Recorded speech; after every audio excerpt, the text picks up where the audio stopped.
अब सिर्फ कवच ही करना चाहते हैं तो नित्य कवच पाठ कीजिए, कहीं कोई समस्या नहीं। एक से ज़्यादा कीजिए, अधिक से अधिक कीजिए। लोग मुझसे पूछते हैं कितने करूं, ये पाठ कितनी बार करूं, ये मंत्र कितनी बार जपूं।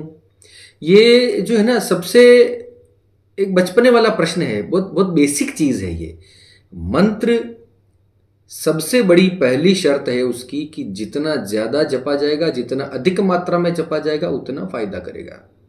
ये नहीं पूछो बाबा कि कितना जपूं, पुस्तकों में तो लिख दिया है किसी अमोघ शिव कवच है, जैसे उसकी उसका पुरस्चरण बताया गया 30,000 का, 30,000 की मात्रा में जपिए तो ये सिद्ध हो जाएगा। वो सिद्धि की एक चीज अलग है, लेकिन जितना 30,000 से ज्यादा 1,00,000 बार जपो ना यार, क्या दिक्कत है।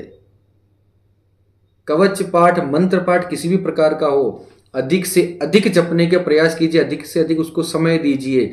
दिन भर में हम बहुत सारे ऐसे काम करते हैं जो बेकार होते हैं, जिनका कोई मतलब नहीं होता। दिन भर में हम 90% जो है हमारे दिमाग में ऐसे विचार आते हैं जो वास्तव में किसी काम के नहीं होते। इस पर भी एक वीडियो बनाऊंगा। मुझे देखो बहुत सारी चीजें कहते कहते याद आ जाती हैं तो मैं लिख लेता हूँ। मौन पर एक वीडियो बनूंगा, मौन की शक्ति, आपका जीवन बदल जाएगा। वो वीडियो आप जरूर देखिएगा। तो कवच की बात चल रही है, तो ऐसे 90% चीजें हम फालतू सोचते हैं जिनका कोई मतलब नहीं बनता। तो इससे अच्छा तो मंत्र जप लो ना, बैठे बैठे मंत्र जप लो। अब माला लेके मंदिर में जाने को नहीं बोल रहा हूँ, कोई नाम जप कर लो। जैसे प्रेमानंद जी महाराज कहते हैं, बहुत आदरणीय है, बहुत आदरणीय, बहुत सम्मानीय। भगवान उनको 200-500 साल की उम्र दे, अनंत काल की आयु दे, हमारे समाज की भला करते रहें। क्या क्या बढ़िया संत हैं प्रभु, बहुत अच्छे, वाह वाह वाह। चरण, पता नहीं उनकी चरण रज हमें कब मिलेगी, पता नहीं कब जाके उनके दर्शन होगी। प्रेमानंद जी महाराज वृंदावन वाले, पीले वस्त्र वाले, आह, अनंतो अनंत प्रणाम ऐसे ऐसे साधु संत को, वाह वाह वाह। तो जितना हो सके उतना मंत्र को जपिए, कवच को जपिए, जितना हो सके, ज्यादा से जितना समय हो सके उसमें दीजिए। देखिए आपका जीवन कैसे बदलता है। ठीक है, ये कवच की संख्या की बात हुई। हमारे कवचों में जो है, उनके फलश्रुतियों में ये भी लिखा हुआ है कि आपकी रक्षा भी करेगा, ये आपको धन भी देगा, वैभव भी देगा, सब कुछ देगा। नित्य 3 बार त्रिसंध्या त्रिकाल जो पाठ करता है कवच का, उसका तो कभी कोई बिगड़ ही नहीं सकता। और जो चतुर्थ संध्या करता है, तुरीय संध्या रात की 12 बजे भी कर लेता है। पहली संध्या सूर्योदय के समय, दूसरी संध्या मध्याह्न 12 बजे के समय, तीसरी संध्या सूर्यास्त के समय, और चौथी संध्या रात्रि के 12 बजे, तुरीय संध्या। 4 संध्याओं में जो कवच का पाठ कर लेता है उसका कभी कोई कुछ बिगाड़ नहीं सकता। 3 संध्याओं में कर लेता है उसका भी कभी कोई कुछ बिगाड़ नहीं सकता। 2 संध्याओं में भी कर ले, कम से कम सुबह और शाम, वो भी गृहस्थ व्यक्ति अपने जीवन में निर्भय होकर घूमे, कहीं कोई समस्या नहीं। अब देखिए, एक चीज रह गई कवच पाठ में। ये पाठ किस तरह से बनाए जाते हैं एक्चुअली, इसमें कई सारे बीजों का मिश्रण होता है। बीज का मिश्रण नहीं होगा तो उस पर्टिकुलर देवता का, जिसका पाठ आप कर रहे हैं, उस पर्टिकुलर देवता के विभिन्न अवतारों का, विभिन्न रूपों का परिचय होगा। उनसे ये प्रार्थना की जाएगी कि हे देवताओं के, इस देवता के हे पर्टिकुलर ये रूप, आप मेरे सिर की रक्षा करें। अलग अलग अंगों की रक्षा के लिए अलग अलग रूपों का आवाहन किया जाता है उसके अंदर। मैं आपको हिंदी में समझाता हूं सीधा सीधा। जैसे एक हमारे माया बीज है रीम। रीम बीज अगर किसी उसमें कवच में आता है तो रीम बीज मेरे मस्तक की रक्षा करे, क्लीम बीज मेरे हृदय की रक्षा करे। इस प्रकार से जो है वो मंत्रों का पूरा छंदात्मक उसमें वर्णन होता है। अलग अलग देवताओं का, जैसे नीलकंठ है, भगवान शिव का जो है नीलकंठ, नीलकंठ भी भगवान का स्वरूप है ना।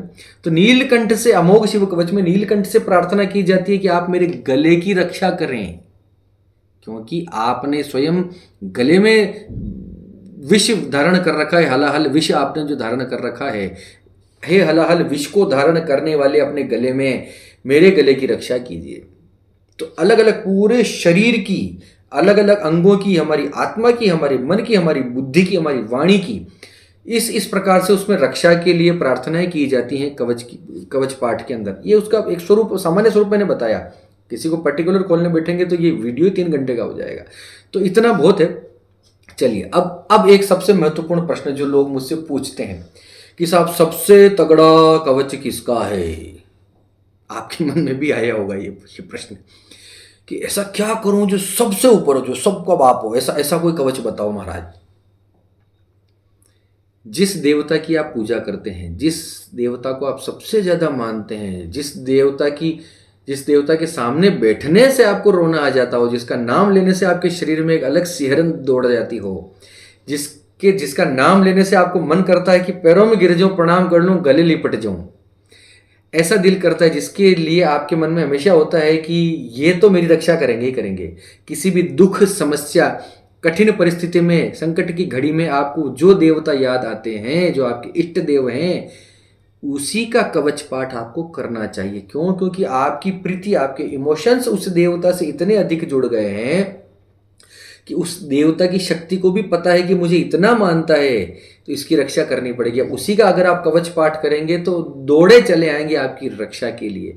आपके जो इष्ट देव हैं उसी का कवच का पाठ आपको करना चाहिए। किसी टर्मिनोलॉजी में नहीं जाने का है कि प्रत्यंगिरा का कवच करूंगा तो मेरा कुछ भला होगा। श्री रामचंद्र जी तो जो है भोले देवता हैं, इनका कवच कम पड़ गया और प्रत्यंगिरा का बड़ा हो गया, ऐसा कभी भी नहीं होता है। हर देवता का मंत्र जो है वो अपने आप में छंदात्मक होता है, विशिष्ट उसकी शक्तियां होती है। तो हर कवच महत्वपूर्ण है। आप जिसकी पूजा करते हैं, जिसके साथ आपकी प्रीति जुड़ी है, जिसके साथ आपके इमोशंस लगे हुए हैं, उस देवता का कवच पाठ, उस देवता का मंत्र पाठ ही आपको सबसे अधिक असर करेगा। बहुत सारी बातें मैंने कवच के बारे में की। आगे आप चाहेंगे तो किस कवच के बारे में आप जानना चाहते हैं, प्लीज कमेंट कीजिए। ये वीडियो जितने लोग देख रहे हैं, लंबे लंबे वीडियो तो मैं बनाता हूं, लेकिन देखो बातें बड़े काम की होती हैं, ठीक है। बहुत ज़्यादा ग्लैमर नहीं होता मेरे वीडियोस में, लेकिन बातें काम की होगी। तो कमेंट्स के अंदर प्लीज़ आप मुझसे पूछिए ज़रूर कि किस कवच के बारे में, किस देवता के कवच के बारे में, उसके रहस्यों के बारे में, उसके प्रताप के बारे में, उसके महात्म्य के बारे में आप जानना चाहते हैं। वो उसको कब करना चाहिए, उसकी विधि क्या हो सकती है, ये अगर आप मुझसे कमेंट में पूछेंगे तो मुझे बहुत खुशी होगी। मुझे बहुत अच्छा लगता है आप कमेंट करते हैं। तो पॉजिटिव करें, नेगेटिव करें, मुझे वो नेगेटिव का मुझे फ़र्क पड़ता नहीं कुछ भी, ठीक है। क्योंकि चलो छोड़ो उस बात को, लेकिन कमेंट करें। कमेंट करेंगे तो मुझे मुझे मुझे खुशी होगी कि मैं उस आपका उत्तर वीडियोज़ में ही दे दूं।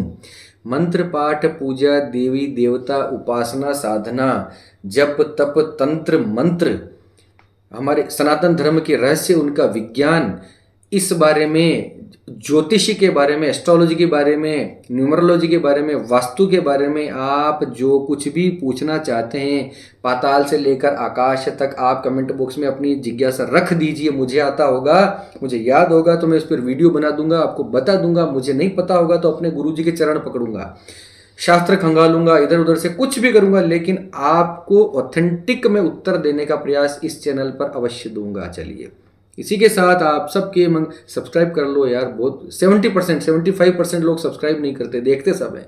सब्सक्राइब कर लीजिए, लाइक कर लीजिए, कमेंट कर लीजिए। कमेंट्स बहुत आवश्यक है। मुझे कमेंट्स का बड़ा वो है कि कमेंट। चलिए, इसी के साथ आप सबके मंगल की कामना करता हुआ मैं पंडित अखिलेश आपसे विदा लेता हूँ। धन्यवाद। सर्वे भवन्तु सुखिनः।